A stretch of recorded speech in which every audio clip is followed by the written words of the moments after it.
आज हम स्टार्ट करेंगे एक्सरसाइज 1.1 से। बेसिकली हम रिवीजन कर रहे हैं चैप्टर 1, ठीक है। तो इस रिवीजन वीडियो में मैं आपको मेन चीज़ें बताऊंगी कि इस चैप्टर में आपने क्या क्या पढ़ा, कौन सी चीज़ कैसे निकालते हैं। हर क्वेश्चन नहीं बता पाऊंगी, तो आपको एक बार खुद से भी रिवाइज़ करना पड़ेगा। जो एक्सरसाइज मैंने रिवाइज़ करवाई है उसको खुद से भी रिवाइज़ करना पड़ेगा, ठीक है। तो एक्सरसाइज का क्वेश्चन कुछ ऐसे हैं। एक्सरसाइज 1.1 में जो कि जिस तरह के क्वेश्चंस हैं, एक तो एक रैशनल नंबर दे रखा है, ठीक है, एंड चेंज करना है उसका denominator. Change the denominator to 25, ऐसे भी कुछ बोल सकता है। जैसे माइनस का 3/4 है, इसके डिनोमिनेटर को मुझे क्या करना है, 60 करना है, ठीक है। इस तरह के क्वेश्चंस भी हैं एक्सरसाइज में। तो इस ऐसे केसेस में करते क्या है, डिनोमिनेटर को 60 करना है, तो जो भी आपका नंबर है उसे यहाँ पे लिखो, और जो डिनोमिनेटर को करना है वो उसे असली डिनोमिनेटर से डिवाइड करो, ठीक है। तो डिवाइड करने के बाद क्या आएगा, जब आप डिवाइड करेंगे 60 अंदर रखेंगे, 4 बाहर रखेंगे, तो 4 1 जा 4, 2 0, 4 5 जा 20, ठीक है। तो 15 आ गया। तो डिवाइड करने के बाद 15 आ गया। तो अब हमें क्या करना है, ऊपर नीचे 15 से मल्टीप्लाई और 15 से डिवाइड करना है, ठीक है। अब मल्टीप्लाई कैसे होता है, ऊपर वाला ऊपर वाले से होता है, ठीक है, और नीचे वाला नीचे वाले से होता है, ठीक है। तो ये हो जाएगा आपका 45 माइनस का, और ये आपका हो जाएगा 60 प्लस का। तो इस रैशनल नंबर को, जिसका कि डिनोमिनेटर 4 था, मैंने एक ऐसे रैशनल नंबर में चेंज कर दिया जिसका डिनोमिनेटर क्या है, 60 है, ठीक है। तो करना कैसे है, जो भी आपको डिनोमिनेटर कन्वर्ट करना है जिसमें भी, ठीक है, और जो ओरिजिनल डिनोमिनेटर है उन्हें डिवाइड करो, जो नंबर आता है उससे ऊपर नीचे मल्टीप्लाई डिवाइड करो। तो इस तरह के जो क्वेश्चन हैं डिनोमिनेटर्स को चेंज करने वाले, वो इस मेथड से हो जाएंगे, ठीक है। उसके बाद एक और क्वेश्चन है एक्सरसाइज 1.5 में, वो कह रहा है स्टैंडर्ड फॉर्म, ठीक है। तो स्टैंडर्ड फॉर्म क्या होती है, स्टैंडर्ड फॉर्म कह सकते हैं, रिड्यूस्ड फॉर्म कह सकते हैं, ठीक है।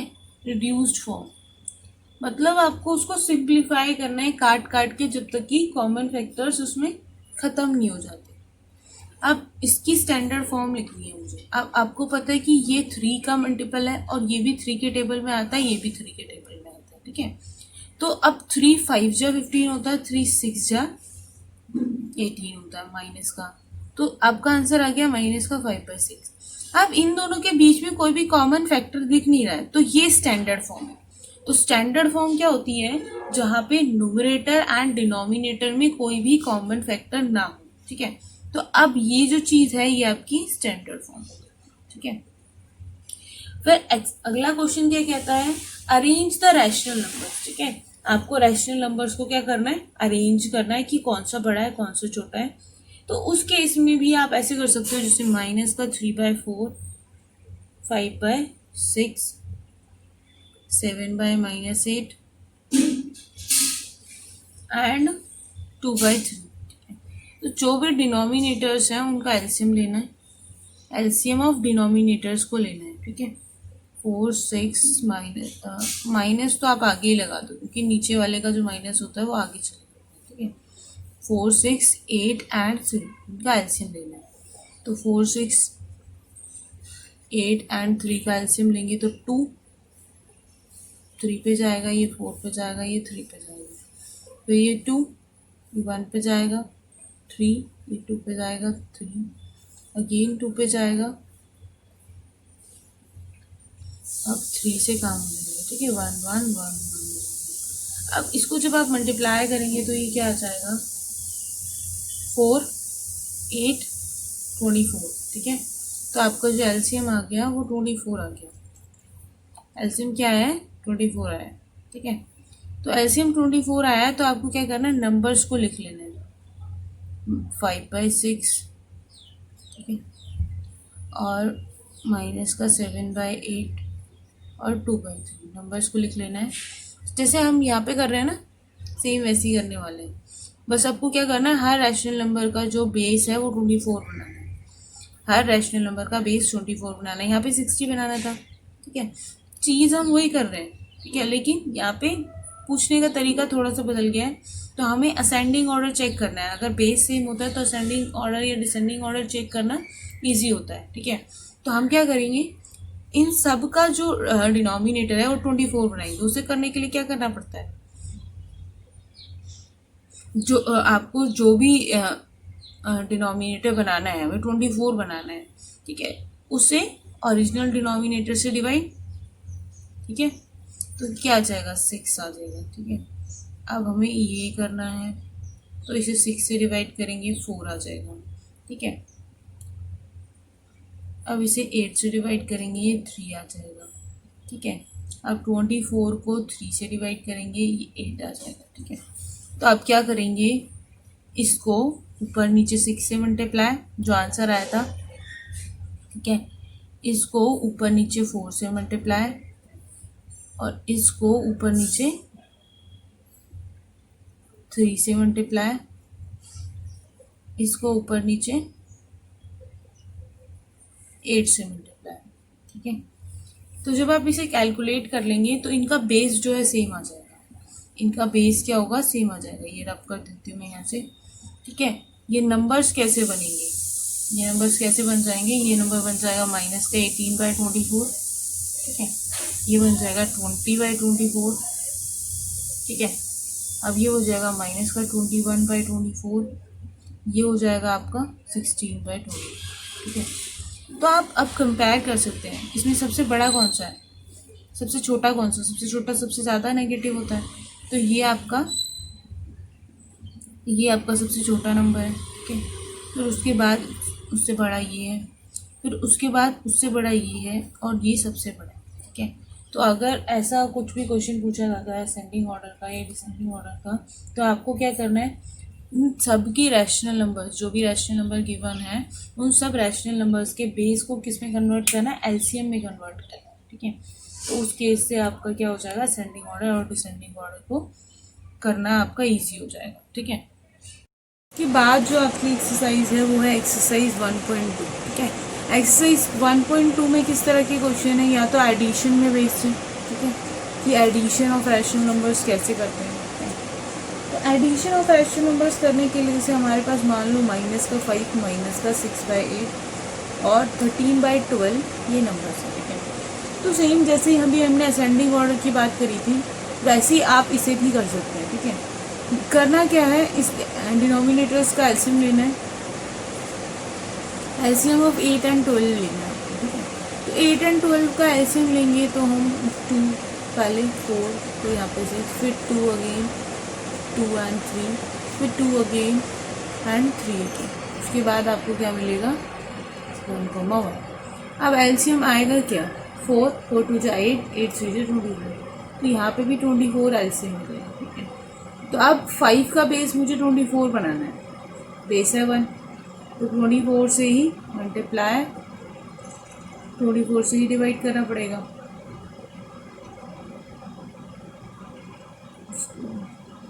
माइनस का 5/1 है, तो माइनस का 5/1 24 से मल्टीप्लाई एंड 24 से डिवाइड, ठीक है। नेक्स्ट नंबर है माइनस का 6/8, ठीक है। तो डिनोमिनेटर मुझे 24 बनाना है और ओरिजिनल डिनोमिनेटर 8 है, ठीक है। तो यहाँ पे क्या करेंगे, डिवाइड करने के बाद 3 आएगा, तो 3 से ऊपर नीचे मल्टीप्लाई, फिर ऐसे ही आपका 12 है, 13/12। आप क्या करेंगे, 24 को 12 से ऊपर नीचे, 12 से डिवाइड करने के बाद आएगा 2, तो इसको 2 से ऊपर नीचे मल्टीप्लाई और 2 से ऊपर नीचे डिवाइड, ठीक है। तो ये आपका आ जाएगा 26, ये आ जाएगा 24, ये आपका आ जाएगा माइनस का 18, ये आपका आ जाएगा 24, ठीक है। ये आएगा आपका 20, 2 कैरी जाएगा, 10, 12, ये आपका 120/24, ठीक है। तो ये आपका सबसे छोटा नंबर कौन सा है, इसमें छोटा नंबर नहीं चेक करना, इसमें तो ऐड करना है आपको, ठीक है। तो अब इनको क्या करेंगे, हमें करना है माइनस का 5 प्लस में माइनस का 6/8 प्लस में 13/12। तो इन नंबर्स को रिप्लेस कर देंगे इससे, ये हो गया माइनस का 120/24।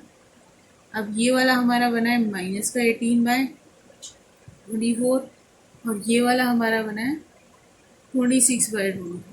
तो अब इनका बेस सेम है तो ऊपर वाले डायरेक्ट ऐड हो जाएंगे। माइनस का 120 माइनस का 118 प्लस 26। अब इनको दोनों को ऐड करके इसको सब्ट्रैक्ट कर देना, आंसर नेगेटिव होगा।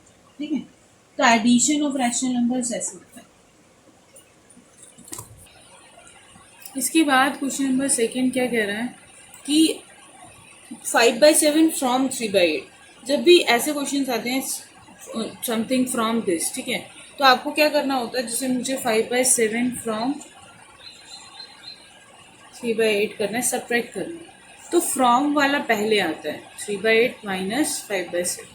अब वही नीचे वालों का एलसीएम ले लो, ठीक है, 7 और 8 इसका एलसीएम लेंगे तो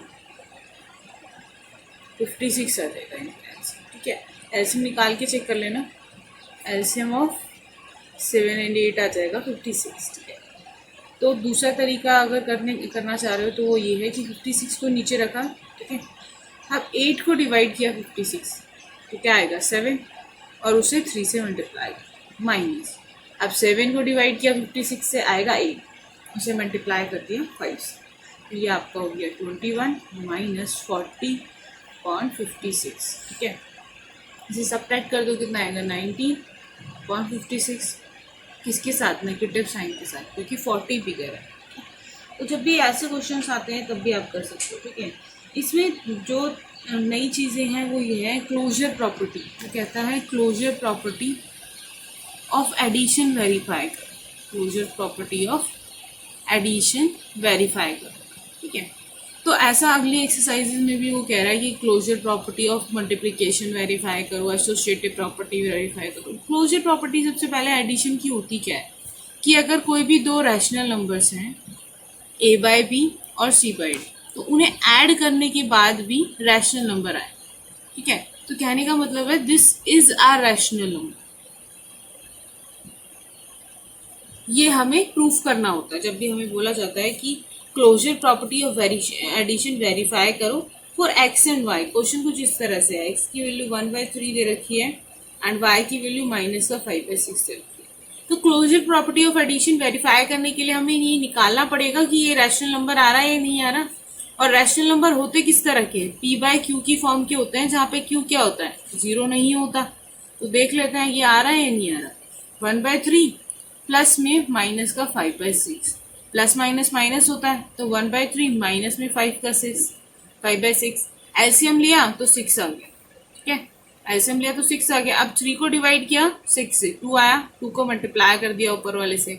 अब 6 को डिवाइड किया 6 से, कितना है 1, उसे मल्टीप्लाई कर दिया 5 से, तो ये आ जाएगा 2 माइनस 5/6, तो ये आ जाएगा माइनस का 3/6, माइनस का 1/2। तो p/q की फॉर्म आ रही है, q नॉन जीरो भी है, p ऊपर वाला नंबर है। ठीक है, तो ये क्या हो गया, so closure property is verified, property is verified, इसका मतलब क्लोजर प्रॉपर्टी होल्ड हो गई। ठीक है, तो यहाँ पे क्लोजर प्रॉपर्टी वाले क्वेश्चन आप ऐसे कर सकते हो। ठीक है, इसके बाद नेक्स्ट वो पूछ रहा है कम्यूटेटिव प्रॉपर्टी। ठीक है, कम्यूटेटिव प्रॉपर्टी वेरीफाई करने के लिए बोल रहा है।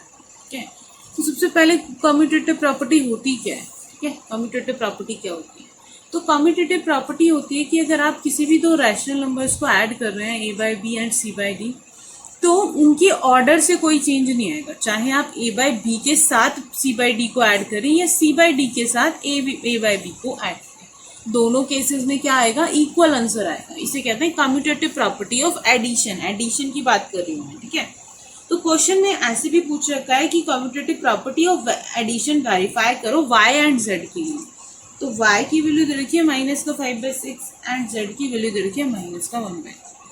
तो आपको बेसिकली 5/6 माइनस का 5/6 प्लस माइनस का 1/2 निकालना है एंड माइनस का 1/2 प्लस में माइनस का 5/6 निकालना है।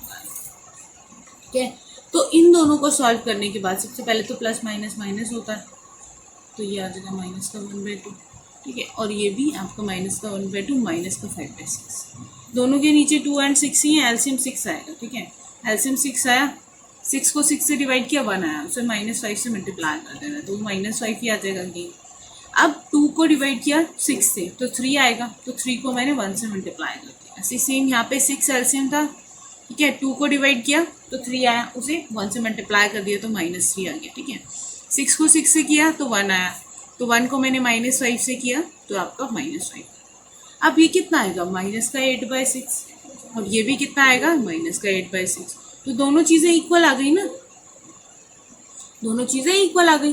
तो इसका मतलब एडिशन की कम्यूटेटिविटी वेरीफाई हो गई। आपको बस इतना ही तो प्रूफ करना था कि ये चीज़ इसके इक्वल है, ठीक है। कम्यूटेटिव प्रॉपर्टी क्या कहती है, सिर्फ a/b + c/d और इक्वल्स टू c/d + a/b होना चाहिए था, तो आपका कम्यूटेटिव प्रॉपर्टी वेरीफाई होगी। ऐसे एसोसिएटिव प्रॉपर्टी भी होती है। एसोसिएटिव प्रॉपर्टी क्या कहती है कि अगर a/b में मैं c/d + p/q ऐड कर दूँ तो ये इक्वल होगा a/b + c/d करो और बाद में p/q ऐड, ठीक है। मतलब सीक्वेंस जब आप ऐड कर रहे हैं तो सीक्वेंस पहले कौन हो रहा है, किसके साथ ऐड हो रहा है, ये मैटर नहीं करता, ठीक है। मान लो c/d को मैंने p/q के साथ ऐड किया, फिर जो आंसर आया मैंने उसे a/b में ऐड किया, ठीक है। लेकिन इस वाले में मैंने क्या किया है, पहले a/b को c/d में ऐड किया, जो आंसर आया है उसको p/q में ऐड किया, ठीक है। तो 2 स्टेप्स है यहाँ पे।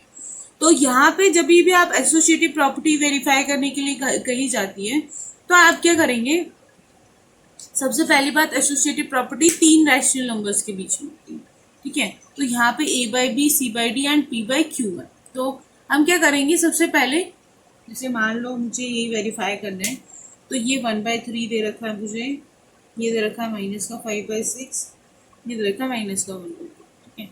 तो अब हम क्या करेंगे, सबसे पहले तो इधर की साइड कैलकुलेट करेंगे, तो इसका मतलब -5/6 प्लस में -1/2, ये ब्रैकेट 1 + 1/2, ये कैलकुलेट करेंगे। तो फिर इसको सॉल्व कर लो पहले, फिर इसमें ऐड करो, ठीक है। ऐसे ही सेम इधर ये वाले दोनों सॉल्व करके इसमें ऐड, ठीक है। ये थोड़ा सा लंबा है, लेकिन जो पिछली बार आपको नोटबुक में भेजा गया है, नोटबुक में जो कराया गया है, आप एक बार नोटबुक से चेक कर लेना, ठीक है।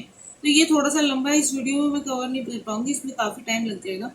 तो आप करना क्या है, एसोसिएटिव प्रॉपर्टी में करना क्या होता है, आपको इस चीज़ को इक्वल प्रूफ करना होता है, ठीक है। इस चीज़ को इक्वल प्रूफ करना होता है।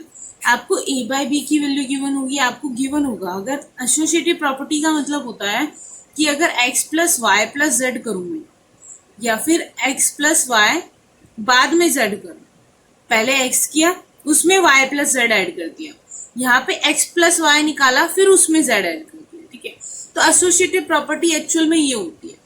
तो आपको x, y एंड z की वैल्यू गिवन होगी, तो उस केस में आपको क्या करना है, इधर वाला कैलकुलेट करने के लिए y + z निकालेंगे, फिर उसे x में ऐड करेंगे, फिर इधर वाला कैलकुलेट करने के लिए यहाँ x + y निकालेंगे, फिर उसमें z ऐड करेंगे, ठीक है। तो ये आपकी एसोसिएटिव प्रॉपर्टी होती है, ठीक है। इसके बाद वो पूछता है कुछ क्वेश्चंस एडिटिव इनवर्स के बारे में भी, ठीक है। एडिटिव इनवर्स क्या होता है, तो एडिटिव इनवर्स का मतलब होता है जस्ट नेगेटिव।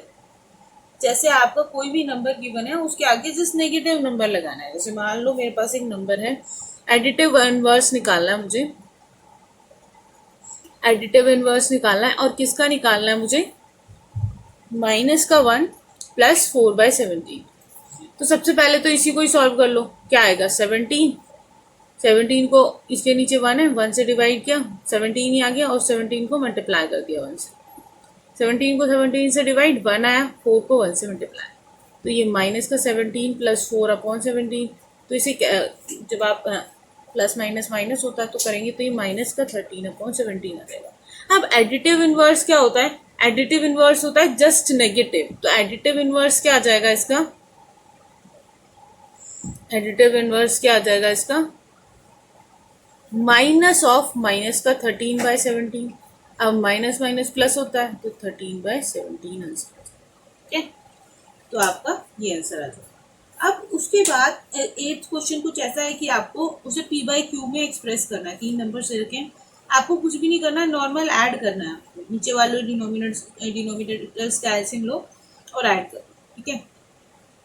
बाकी सारे क्वेश्चन इसी पे बेस्ड है। सम निकालो, 2 चीज़ों का सम निकालो और सब्ट्रैक्ट करके या फिर ऐड करके देखना है। तो आपको वर्ड प्रॉब्लम तो खुद से करनी पड़ेगी, मैं सिर्फ कॉन्सेप्ट बता रही हूँ इस वीडियो में, ठीक है। इसके बाद नेक्स्ट एक्सरसाइज है आपकी multiplication and division in rational numbers, ठीक है। तो मल्टीप्लाई एंड डिवाइड कैसे करते हैं रैशनल नंबर्स को, तो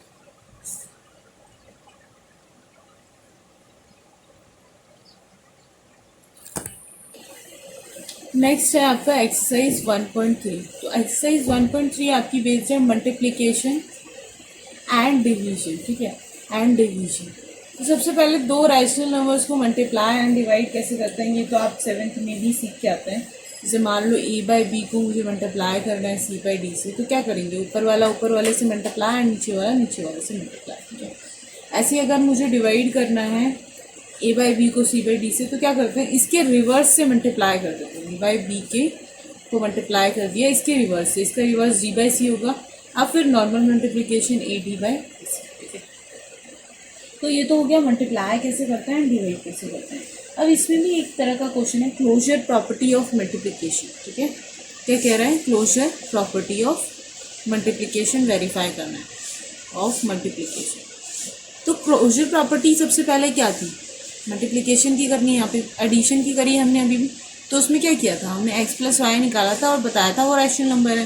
तो यहाँ मल्टीप्लिकेशन की बात हो रही है, तो यहाँ हम क्या करेंगे, x इंटू वाई निकालेंगे और दिखाएंगे कि ये एक रैशनल नंबर आएगा, ठीक है। तो इतना ही करना है इसमें।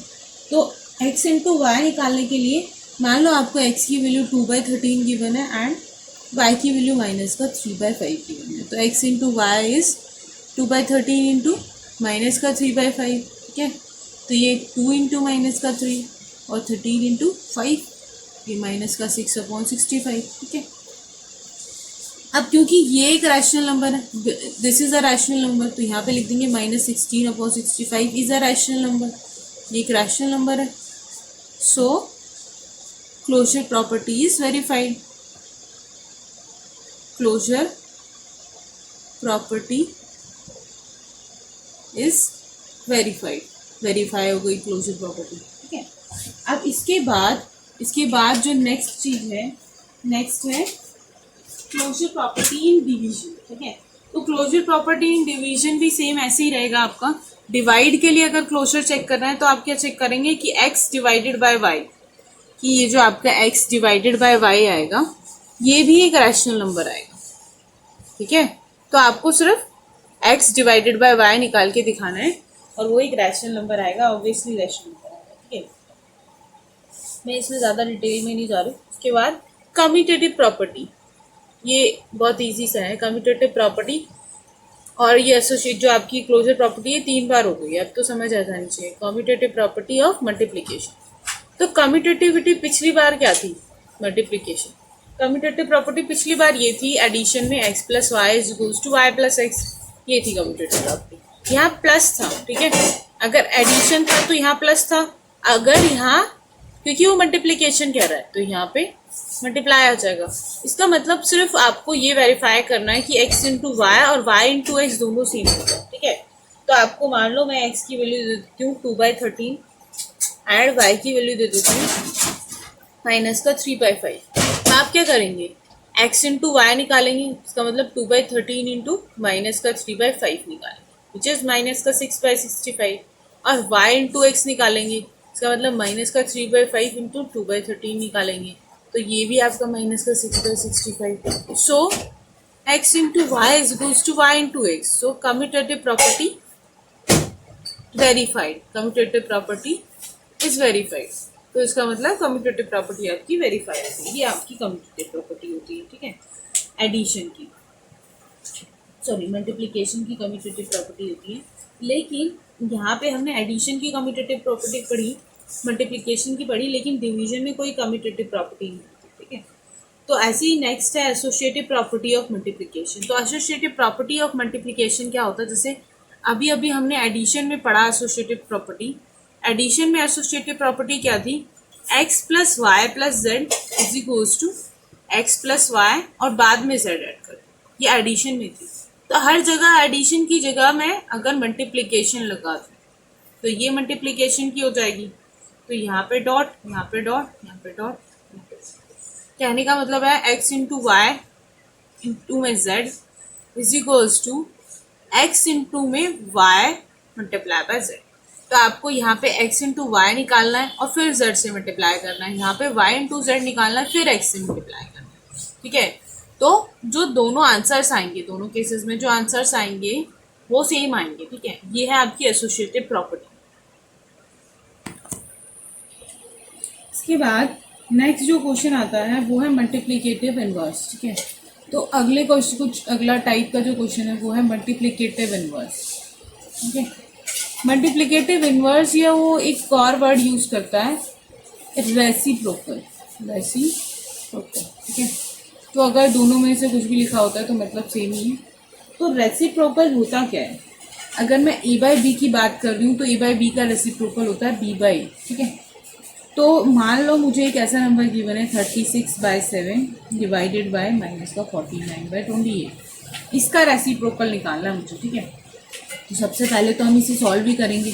तो इसको सॉल्व करने के लिए क्या करते हैं, जो भी डिवाइड के बाद है उसे उल्टा करके मल्टीप्लाई कर देते हैं। ठीक है, अब इसे कैंसिल करो, 7 3 जा 21, 7 4 जा 28 और 9 4 जा 36। तो ये आपका क्या आ गया, माइनस का 4 मल्टीप्लाई बाय 4 अपॉन -1, -1 कैंसिल, तो ये आपका 16 आंसर आ गया। अब 16 का रेसिप्रोकल निकालना है। तो रेसिप्रोकल क्या होता है, जस्ट रिवर्स। तो इसके नीचे 1 लिख सकती हूँ मैं, तो रेसिप्रोकल 1/16 आ जाएगा। ठीक है, तो रेसिप्रोकल से ऐसे निकालो। तो जब भी आपको ऐसा कुछ क्वेश्चन आता है तो आप ऐसे कर सकते हैं। ठीक है, बाकी वर्ड प्रॉब्लम्स आप एक बार देख लेना। अब इसके बाद जो अगली एक्सरसाइज है वो बेस्ड है किसी भी दो रैशनल नंबर्स के बीच में और रैशनल नंबर्स कैसे ढूंढें। ठीक है, एक्सरसाइज जो 1.4 है उसमें आपको पूछा हुआ है कि मान लो हम एक क्वेश्चन कर लेते हैं, 8/5 एंड 8/7 के बीच में रैशनल नंबर्स निकालने हैं। और कितने रैशनल नंबर्स निकालने हैं, 5 रैशनल नंबर्स निकालने हैं। वो 10 भी कह सकता है, उसकी मर्जी है। ठीक है, अब इसमें क्या करेंगे, सबसे पहले हम बेस इक्वल बनाएंगे। ठीक है, क्या करेंगे, डिनोमिनेटर इक्वल बनाएंगे।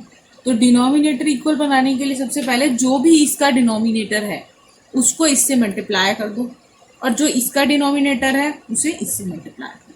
ठीक है, तो आपका 8/5 इसके इक्वल होगा और आपका 8/7 इसके भी इक्वल होगा, क्योंकि ऊपर नीचे मल्टीप्लाई करने से कोई फर्क नहीं पड़ेगा ना, कैंसिल होने के बाद 1 ही देगा, तो इसी के इक्वल होगा। तो यहाँ पे क्या आ जाएगा, 56/35। ठीक है, और ये क्या आ जाएगा आपका 40/35। ठीक है, और यहाँ 56 आ रहा है और मुझे 5 रैशनल नंबर्स कैलकुलेट कर। ठीक है, तो यहाँ पे आराम से दिख रहे हैं मुझे।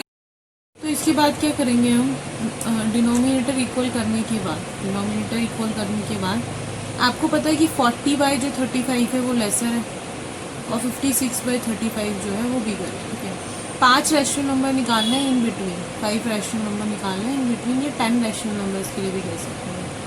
तो 5 रैशनल नंबर तो डायरेक्टली आ जाएंगे। ठीक है, जैसे 41/35, 42/35, 43/35, 44/35 एंड 45/35। इवन यहाँ से 10 भी निकाल सकते हो आप इसे।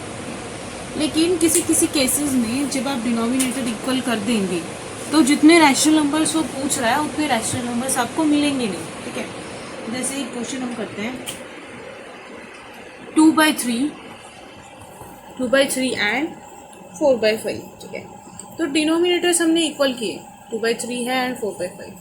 इसके नीचे 3 है तो यहाँ 3 से मल्टीप्लाई डिवाइड, इसके नीचे इसको 5 वाले से, तो ये आपका 10/15 बन गया, ये आपका 12/15 बन गया।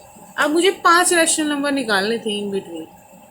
कितने रैशनल नंबर्स आएंगे, ओनली एक, 11/15, बस एक ही आएगा ना। तो ऐसे केसेस में क्या करना है आपको, दोबारा किसी एक नंबर से 4 चूज कर लो, 2 चूज कर लो, जितना बड़ा चूज करोगे उतना ज़्यादा अच्छा रहेगा। मान लो 4 चूज कर लेते हो, इसको 4 से ऊपर नीचे मल्टीप्लाई डिवाइड कर दिया, इसको भी 4 से। ठीक है, तो ये हो जाएगा 60/40 और ये हो जाएगा 48/60। अब इसके बीच में मुझे 5 रैशनल नंबर मिल जाएंगे, 41/60, 42/60, ठीक है, 43/60, 44/60 एंड 45/60। 5 रैशनल नंबर मिल गए। तो जब भी आपको लग रहा है कि डिनोमिनेटर्स इक्वल करने के बाद आपको उतने रिक्वायर्ड रैशनल नंबर्स नहीं मिल पा रहे हैं, तो कोई एक नंबर चूज करो, उससे मल्टीप्लाई डिवाइड कर दो दोनों में, ठीक है, बेस तो इक्वल रहेगा। फिर उसके बाद आपको रैशनल नंबर्स बढ़ जाएंगे, इन बिटवीन रैशनल नंबर्स बढ़ जाएंगे। अगर फिर भी ऐसा लग रहा है तो आप बड़े नंबर से मल्टीप्लाई करो, जैसे यहाँ पे मैंने 4 से किया है, तो यहाँ पे 40 एंड 48 आया। लेकिन इसी क्वेश्चन में अगर वो 10 रैशनल नंबर्स पूछता तो यहाँ पे ये वाली चीज वर्क नहीं करती, क्योंकि 40 और 48 के बीच में 10 रैशनल नंबर्स नहीं आते, ठीक है। तो ज्यादा से ज्यादा हो सके तो बड़े नंबर से ही मल्टीप्लाई करना, जैसे मैंने 4 से किया, 5 से कर सकते हैं, 6 से कर सकते हैं, ठीक है। 9 से करोगे तो ज्यादा बेटर रहेगा, ठीक है। तो बहुत सारे रैशनल नंबर्स मिल जाएंगे, नहीं तो दोबारा करना पड़ेगा। यहाँ पे नहीं मिल रहे रैशनल नंबर, नहीं तो दोबारा मल्टीप्लाई करो किसी और नंबर को चूज करके, ठीक है। तो ऐसे आप इन बिटवीन रैशनल नंबर्स निकाल सकते हैं, ठीक है। तो ये एक्सरसाइज 1.4 में आपका बेसिकली मेन यही था। तो एक बार चैप्टर 1 आप रिवाइज कर लेना खुद से, आई थिंक अब समझ में आ जाएगा।